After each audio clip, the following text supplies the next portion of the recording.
Let's take a look at this problem. We got x to the fourth minus 81 equals 0.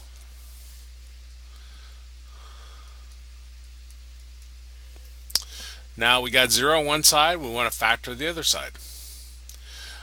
This is a difference of two squares. We're going to try to write it as something squared minus something else squared. You take a look at each individual piece, each term. You ask yourself what times itself gives you that. For example, x squared times x squared gives you x to the fourth. And 9 times 9 gives you 81. Now this is a formula. We'll label what's in our first set of parentheses f for first. We'll label what's in our last set of parentheses L for last. So our formula says we're going to have f plus L times f minus L. So I plug in, everywhere I have an f, I'll plug in x squared, everywhere I have an L, I'll plug in 9. So we got x squared plus 9, and we got x squared minus 9 equal to 0.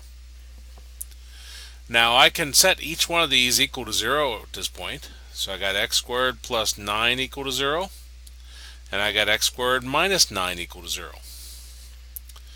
Now to use the square root property, you have to have the part squared by itself. So I'll take 9 over, becomes a negative 9. Square root property says you drop your squared, you put a plus or minus square root on the other side. Now square root of 9 is 3, and a negative inside of a square root gives you an I. So this would be x is equal to plus or minus 3i. Now here I'll take negative 9 over, becomes a positive 9.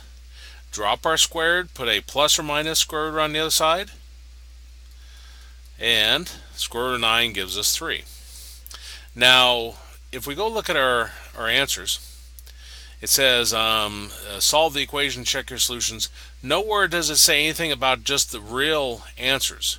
That's why they include the negative 3i and positive 3i. So those would be our four answers.